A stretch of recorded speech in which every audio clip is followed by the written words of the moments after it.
இந்த வீடியோவில் வந்து நம்ம என்ன பார்க்க போகிறோம்னா நம்ம நான் இன்வெர்டர் ஏசி அதோடைய மதர்போர்டு பார்க்க போகிறோம். இது வந்து நம்ம கீழே படித்தவர் வந்து எனக்கு எங்கெங்கே வோல்டேஜ் என்னென்ன வோல்டேஜ் வருது அதெல்லாம் தெரியலன்னு சொன்னார். இந்த வீடியோ வந்து யாருக்குன்னா இதை பற்றின நாலேஜ் உள்ளவங்களுக்கு ஒரு அவுட்லைன் போல் இருக்கும், ரெஃபரன்ஸாக சொல்லுவாங்க. இது எப்படி பார்க்கணுன்றது அது தெரிஞ்சுக்கிறதுக்கு உபயோகமாக இருக்கும் இந்த வீடியோ. இது வந்து கொஞ்சம் அட்வான்ஸ்ட் வீடியோவாக தான் இருக்கும். பேசிக் வீடியோனால் நம்ம காம்பனன்ட்ஸ்லாம் செக் பண்ணி அதோடையெல்லாம் ட்ராக் பண்ணிவிட்டு பார்க்கணும். ஸோ ஃபஸ்ட்டு வந்து நம்ம என்ன பார்க்க போகிறோம்னா, இது வந்து நான் இன்வெர்ட்டர் போர்டு 2 வீடியோவை போட்டிருக்கோம். ஒன்று வந்து நான் இன்வெர்ட்டர், இது கண்டிப்பாக நான் இன்வெர்ட்டர் வீடியோ. இன்வெர்ட்டருக்கும் நான் இன்வெர்ட்டருக்கும் வீடியோ என்ன வித்தியாசம் அப்படின்னு சொன்னால், இன்வெர்ட்டருக்கு வந்து இது நான் இன்வெர்ட்டருக்கு வந்து சிங்கிள் போர்டு வரும். ஒரே போர்ட்லேயே வந்து கம்ப்ரஸர் எல்லாமே கனெக்ட் ஆகிருக்கும்.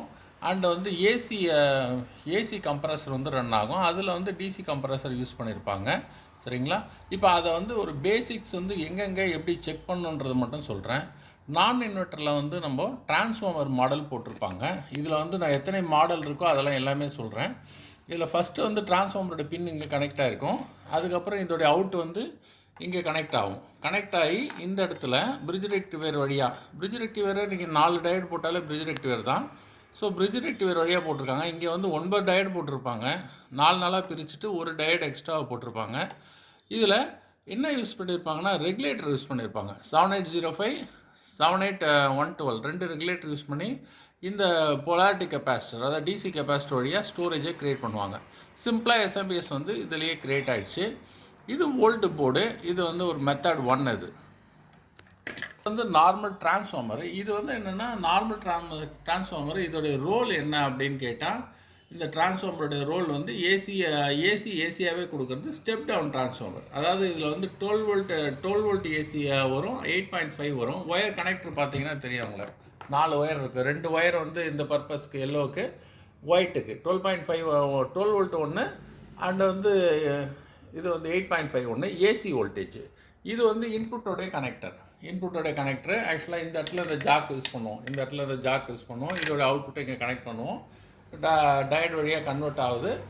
7805 போட்டிருக்காங்க, 7812 அண்டு 7805 போட்டிருக்காங்க. எஸ்எம்பி சர்க்யூட் சிம்பிளாக ரெடி ஆகிடுச்சு.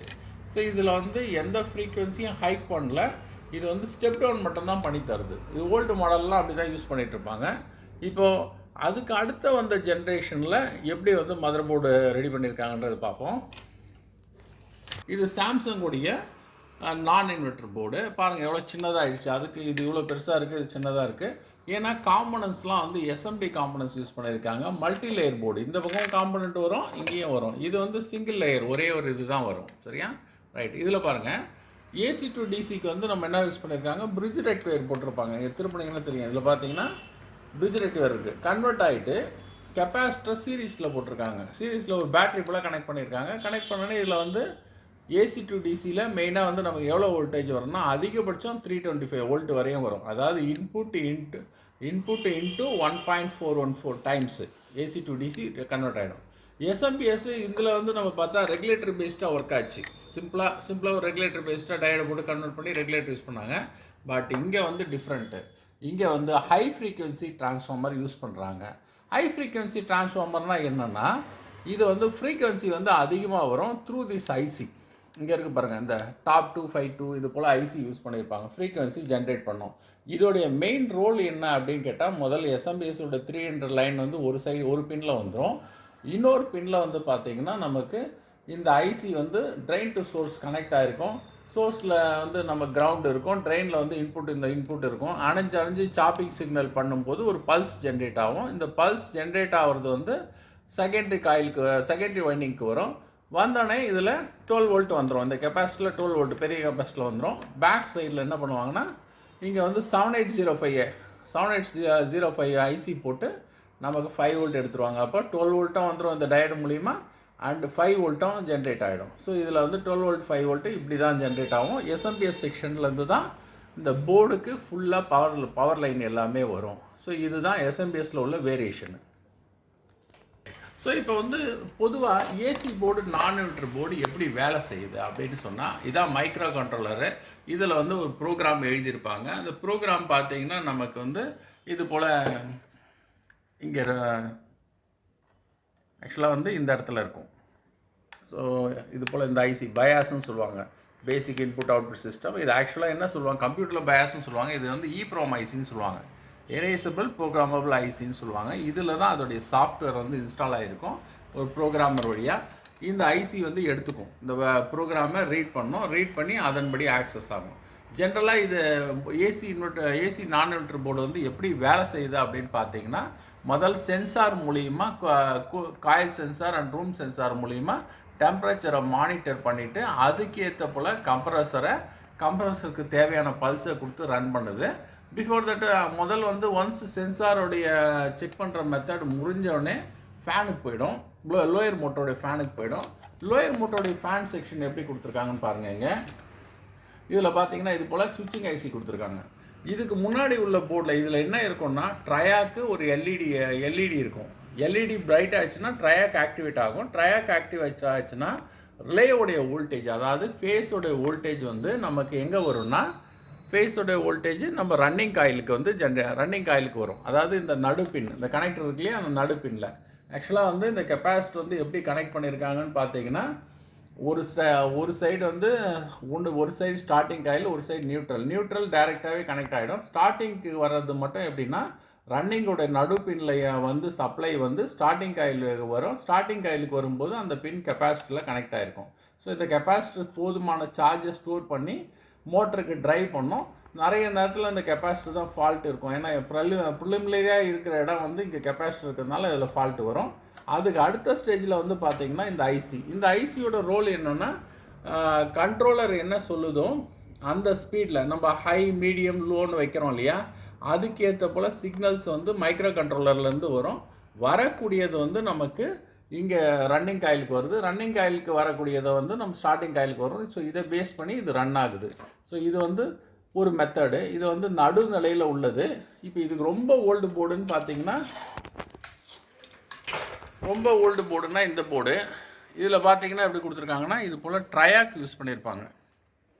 இதில் பார்த்தீங்கன்னா ட்ரையாக் யூஸ் பண்ணியிருப்பாங்க. இதை பேஸ் பண்ணி தான் ஒர்க் ஆகுது.